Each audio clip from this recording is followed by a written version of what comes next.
Nick, is Bradbury out of concussion protocol? Bob, we're not allowed to comment on all that, right? Well, yeah. Well, then, there you go. Yeah, but you guys keep asking me about the injuries. I never give them to you. Like, keep trying, I guess. But I don't even think I'm allowed to comment on that. So. The game 2 years ago against the Bucs and Todd's defense, what can you take out of that, and how much have you seen growth with yourself and Jalen after facing? Well, completely different. You always look at the last time you played an opponent, always, right? Because you want to see how they defended you, and you want to see how they played, their defenses there, how much has changed, all those different things. So that's always in your routinely weekly to do, no matter whoever we're playing, right? Is study that old game. Completely different team on both sides, right? There's new players, there's some new schemes. I know that I got major respect for Todd Bowles' coach defense. They're always really well coached. He provides a lot of issues, and he's been doing it for a very long time, and he does a good job of adapting to who he has and let them play the way they need to play. You look at the tape from 10 years ago to 5 years ago, and it looks different because he adapts to who he has, and so major respect to him. But yeah, you look at it because that's part of your process of going through and studying. But again, like I said, different team, both sides of the ball. Is there a motivational factor at all that you can play with that? I know some of the coaches talked about Jalen in particular not being able to read the defense, got caught.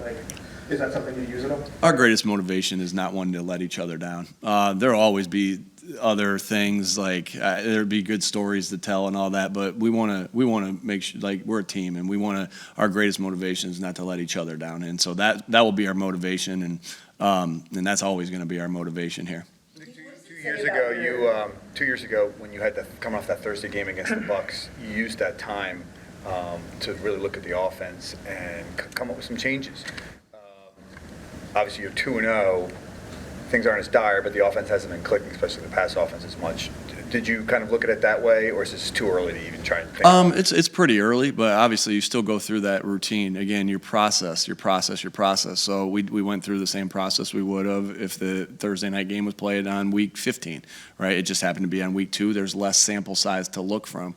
And so, that process remained the same. We went through the same things, and you might not get as many answers, I guess, to the test because the sample size is low, but we definitely went through that same process. Nick, what does it say about your team and the talent on offense that people are picking apart your offense and saying, that you guys need a ton of work, and you are sitting here at 2-0? Sure, yeah. Again, our job is to get better every single day, and so that by each week, our job is to get better today and to better tomorrow and to better the next day. So on Monday night, we have a chance to go 1-0, and that's all we can focus on. Nobody, let's be honest, nobody in the NFL is playing the best that they're going to play right now in the year. Because it's a build, it's a climb, it's a process, and so. That's okay. We understand everybody is going to have opinions, and we just have to focus on ourselves. We have to focus on getting better every day. And it's really as boring and monotonous as that, is just put your head down, go to work, block out noise. If you're somebody that gets affected by that, block it out. Don't listen to it. And really just focus on, outside world's always going to have expectations and things of what you guys are allowed to look into the future. You guys are allowed to, that's your right in the media, that's your right as fans to look into the future and say, well, if we're not playing this, if we're playing like this in 8 weeks from now, then, oh my God, our job is to get better every day. And that is it. And it's hard. It's way easier said than done, but it's a mindset that we feel like we have to have, and our job is to get better today. And so we can play the football we know we can play and we need to play. Thursday for DeAndre Swift was a bit of an outlier in his career in terms of touches and carries. Is that sustainable for him, or do you have to kind of have him on more of a pitch count? Yeah, you guys go back to the running back question. Who's the starter? All those things. No, we're No, I understand, but we're gonna ride the hot hand. Do I think it's sustainable? I mean, I think he's, his body's ready to go, and I don't ever want to put an expectation on anybody of, if he's got the hot hand on Monday night, we'll keep rolling with him. So we feel really good about the work he puts in to make sure that his body's right, and it's hard not to run a ball like that. Give it to him 35 times. It's hard not to do that. With Devontae and AJ, how do you find their Were you okay with what he said about LaSalle? No, I had a problem. Was it true? Was it true? No, Yeah. no comment. Jeff, the St. Joe's prep grad, is saying yes. All right. I got a buddy that went to LaSalle. He didn't like that comment either, but hey, I whatever. responded immediately on social media. Yeah. With Devontae and AJ, how do you find their personalities like bounce off of each other in the meeting room, behind the scenes, how they match and how they make each other better? I think I love to watch their growth as friends, right? Teammates and friends. I think they both respect each other, the heck out of each other, and they're helping each other get better, and that's what you want. Like, you got two guys that that have done it at a very high level, are able to help each other out of getting better. When you watch a tape on receiver, you could put on whoever, you could put on I'm trying to think of somebody who's not playing anymore, Andre Johnson clip and be like, oh, look at what Andre Johnson did right here. Like, they have this ability to say, hey, what were you thinking? Right? They're sitting right next to each other to be able to, hey, why'd you do that right there, Devontae? Why'd you do this right there, AJ? And they're able to get each other better because they're not only watching each other do it, but they also can sit there and talk about it. I really like their relationship, and it is, I think that's pretty special. I can circle back to that playoff game against Tampa, but as you watch the film, where have you seen the most growth from Jalen in particular? Again, completely. I mean, that was a long time ago. That film was a long time ago. We watched it in the sense of, what did Todd do against us? What are some of the personnel, things like that. I'm not really even evaluating it like that, to be quite honest with you, Zach. I know it is. Appreciate the question. I know it's a good storyline and everything, but we know we're different. We know they're different. We watch it more for scheme and stuff like that at this particular point. Going back to your expectation talk, you said it was easier said than done to sometimes put that aside for certain guys. Jason mentioned the temperature of the team this morning is a little bit on edge. Do you think that's a good thing or a bad thing?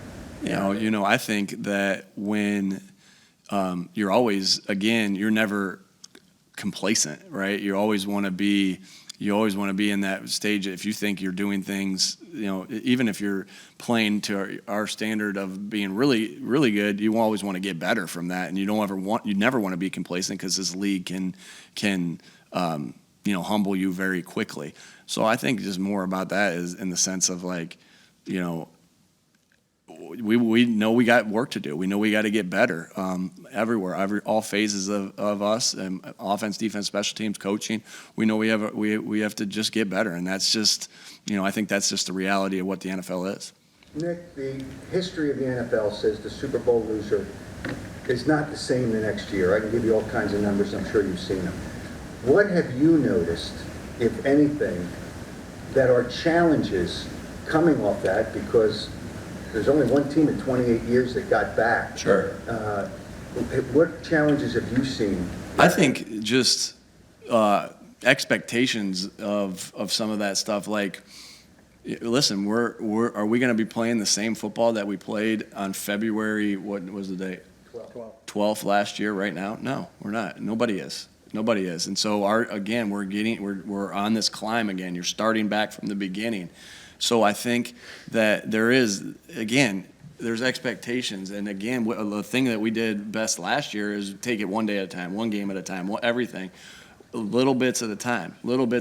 I think that there is a hard mindset to have, because you want to have the expectations. And so I think that's what I've noticed, is just like, it's not necessarily the expectations of us, it's expectations of the outside world. But all we can focus on is us in this building, getting better every single day. I know it sounds like, oh my God, this guy's going to say get better every single day. Yeah, I am. I mean, because, you can't allow your mind, our goal right now, what's today? I know it's Thursday, but the 21st, September 21st, is not to win the Super Bowl, is not to win the division, is not to think about whoever we play next, is not to, it's not. It has nothing. Our goal right now, again, is to focus on what we can control, and that's getting better today, going out here and having a great walkthrough that I'm almost late for, having a great walkthrough, right? Then having a great practice, then having great meetings right after that, so we put ourselves in position to go 1-0. And I know that sounds like, I don't know if it sounds cliche to anybody. I don't know if their goal is not to win the Super Bowl. That's not at all what I'm saying. Our goal is to get better. And then if we can gradually get better every single day, with this team, I'll put my chips where they lie, and we'll see what happens. We could do one more, guys. Nick, you mentioned the small sample size of looking back so far on the 2 games, but for 2 new coordinators, how beneficial was it for them to kind of go back and kind of reevaluate how they call these games? Yeah, I think anytime you have that ability to, to be on a long week and have a little bit of a mini bye, that's beneficial. Not only for the way you're analyzing and evaluating plays, but also for the coordinators of how they call it. And so, had a lot of discussions on everything, and those guys have done a good job of self-evaluating themselves. I think that's really important, to have self-awareness and self-evaluation of what's been working for you and what hasn't. I do that as a head coach, and I know they did that as coordinators, so obviously very beneficial anytime you have that little mini break.